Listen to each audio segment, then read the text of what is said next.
What's up, everybody? What's happening? Yeah, what's happening? What's that? That's it, you got it!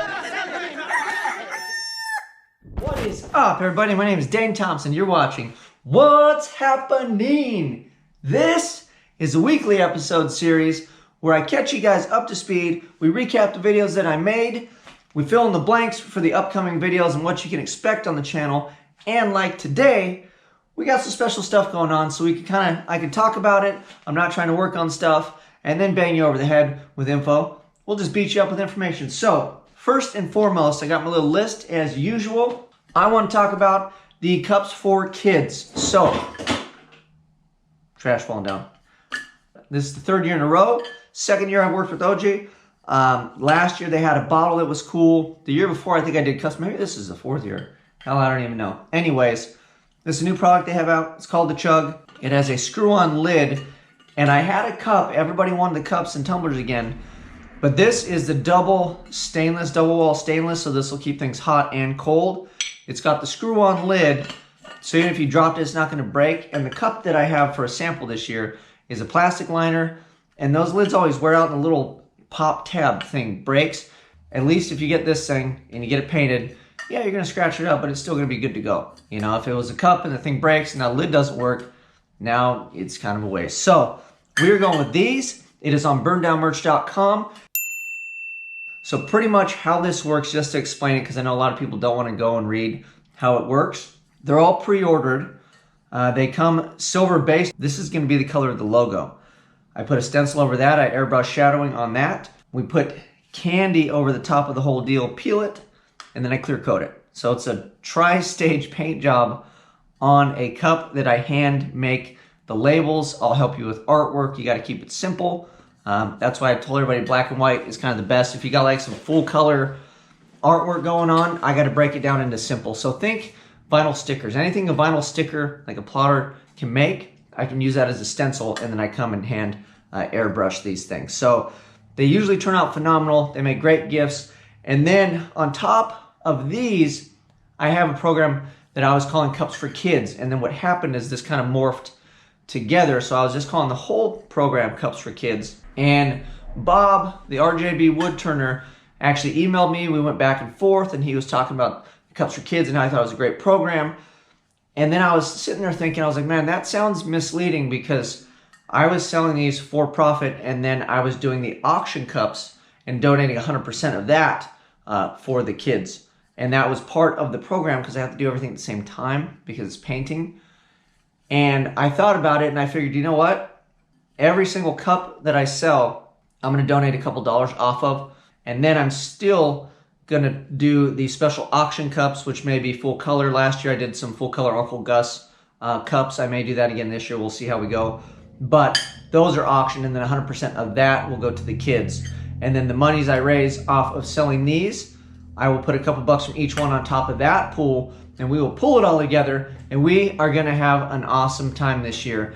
I'm very excited too, because this is the first year that I'm going to bring my camera along.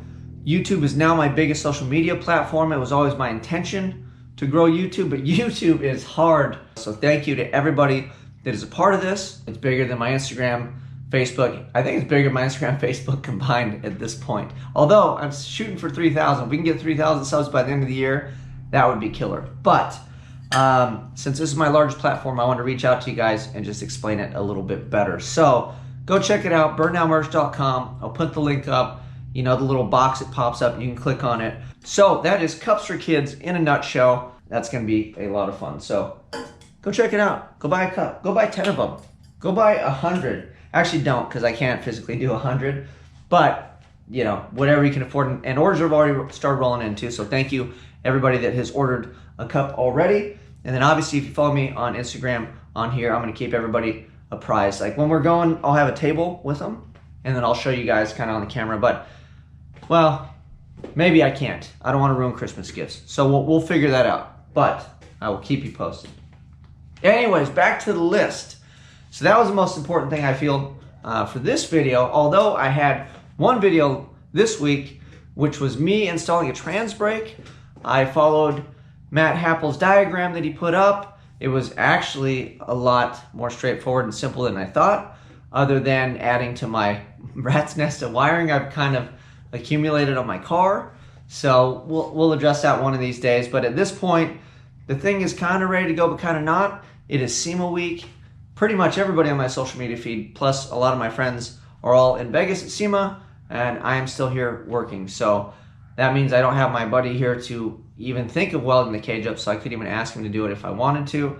And then when he gets back next week, he's probably going to be swamped because he missed the whole week. So I don't really know where that thing's going to go. Although I am collecting parts for the Winnebago, and that's what's kind of more important because I'm trying to get my car to run and then not break it so I can focus on the Winnebago. So pretty soon here, we're going to shift all gangbusters, hands on deck on the Winnebago, which I'm actually looking forward to. So I did pick up a motor from my friend Dylan. I don't know if I showcased that here or not, but I got a 6-liter with a magical missing piston that I have to sleeve the block and get it replaced, but I bought it cheap enough that we're going to do that. I've got a used rotating assembly, used crank, rods, pistons, all that fun stuff. I've got a whole set. I've got more than a set, so I just told him to go through, pick the best ones, gap the rings. Let's make this thing boost ready. So I'm gonna have Gen 3 rods, nothing special. We're not trying to make big power.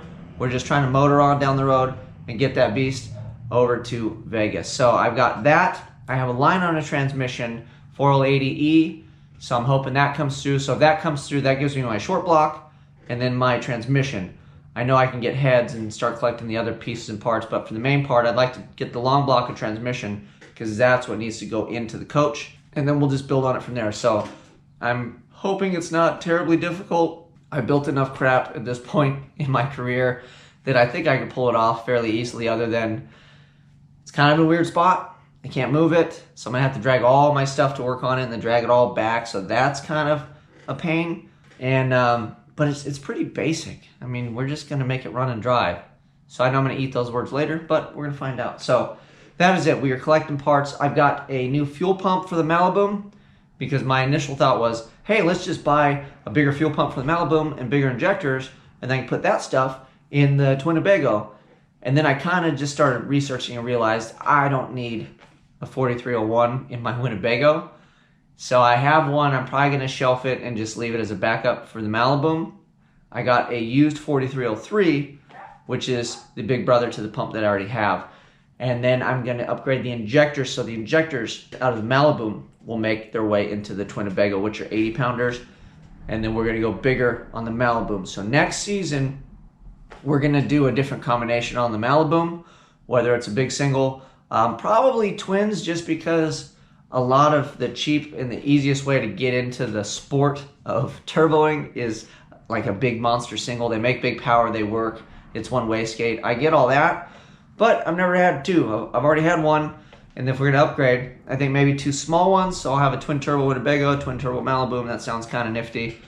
And then I want to push the envelope a little bit. We're gonna put a different motor in the Malibu, and then shoot for the stars, and hopefully probably keep the one that's in it now, because I don't know if the other one's going to live. Hell, I don't know if any of these are going to live. I don't know if any of them are ever going to run again. That's kind of my, well, they run, maybe not race. Maybe it'll just idle. Anyways, consult the list. I need some more coffee. I'm losing it. I'm losing my train of thought. Oh, on a side note too, with the MagnaFuel stuff, I know there's people sitting there going, oh, MagnaFuel, you just wasted a bunch of money, you know, baller status. No, I bought it used. I got it for $300, which is a smoking deal. It's a $500 pump. Got it for $300. The guy said it was actually serviced from MagnaFuel, and even if it wasn't, I could have it serviced and sent back, and I'm still in for less than buying a brand new one. And I went MagnaFuel instead of multiple pumps, because I feel like the more pumps you're adding, it's just pulling a bunch of amps, and I feel like my system's already taxed anyway, because I was having voltage drop issues previous to all the other problems I've had. Kind of chased and narrowed that down, which I guess I can fill you guys in on too. But I figured the more pumps I had, the more chance of even more voltage drop and everything else under the sun. So one big monster pump, let it eat. And then by the time I max that thing out, we should be making some power, I hope. Because right now, it's really not that bad. But again, my initial intention was, oh, I'll just put the 4301 in the Winnebago. But I think that's more pump than what I need for that application. I think I'm just gonna go Bosch 044, and I can buy one for the twin winnebago and buy one to put in storage in case the pump takes a crap on the side of the road and I gotta change a fuel pump in it. So it's more about getting to your destination instead of trying to haul ass when you got a big square box that weighs like 12,000 pounds. Anyway, all right, so that leads me to the last thing on this list. What can you expect on the channel? Obviously, we know my car's dead in the water. We know it's SEMA week. Nobody's around. Nobody's paying attention. Nobody cares about welding roll cages at this point. So I actually have a few friends. My buddy's name is Cam, and he has a, I don't even know what year. I think it's a split bumper, like 70-71 Camaro. And they've been building it, and it's a conventional big block, backyard built. You guys are going to love this thing. It's rowdy as all get out, loud as hell. And I'm curious because I don't have a background in engines, in big blocks and small blocks and all that fun stuff. I just know a little bit about LS stuff. I know a little bit about crappy junkyard turbo stuff, and I basically learn by watching sloppy mechanics, and that's all. I kind of just emulate that stuff. I'm getting there, but for the most part, I hated carburetors. I hated distributors. I hated how every time you took a water pump off or a valley cover that all the gaskets were junk and you had to scrape it and replace it. So I just didn't like engines and engine building. I thought it was such a pain in the ass. It just wasn't fun until I found the LS. Well, these guys, it's Wayne and Cam. Wayne is old school. He's an older gentleman. He loves his big blocks, you know, nitrous, all that fun stuff. So I think the car's going to run on the motor. It's a fresh build. It is pretty backyard build. It's pretty exciting. And I just want to go see it run. I want to see them have fun. I opted to throw their car on my trailer because they didn't know how they were going to get their car there. And I figured, well, my car's not running. I was hoping it would. I got an empty trailer. I got a truck. I'm heading that way. Let's go have some fun. So I'm hoping that goes well. I will be doing that tomorrow. I will bring my camera along.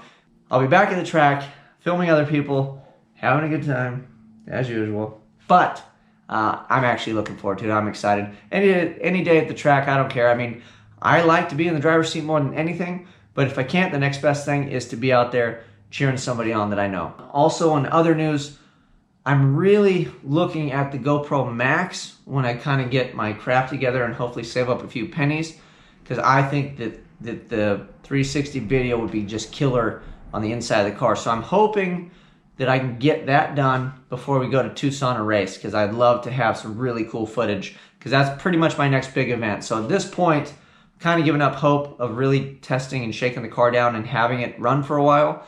And I'm just all the way in January at this point with my car. So I just need the thing to actually run good when I show up to zip tie drags, because I don't know how many more testing sessions we're gonna have locally. And at this point, I mean, I'm running out of testing sessions and everything else. And honestly, I need to start collecting parts and get on the Winnebago, because that thing needs to be at LS Fest, which is at the end of April now, instead of beginning of May. So I am running out of time, but I'm gonna go film some other people having fun. I know there's one Saturday coming in December. Maybe we can take my car. If not, you know, we'll take my wife out there and have a good time. And I know I've got some other buddies and friends that'll be out there killing it. So I will just keep cranking out and bringing the content to you. Hopefully my car can be back here sooner than later, because we're just gonna knock that thing out. And then I think before we put it back on the track, I think I'm gonna mess with the fuel system, because I was having fuel filter problems. So I found a solution that I'm gonna share with you guys, at least what I'm gonna do. And hopefully that thing gets fixed. We put the big boy pump on, we put a different filter, we get all the lines out of the trunk, route onto the car, and we are gonna hopefully be getting fuel, making boosts, going fast. But that's for another video. I'm out.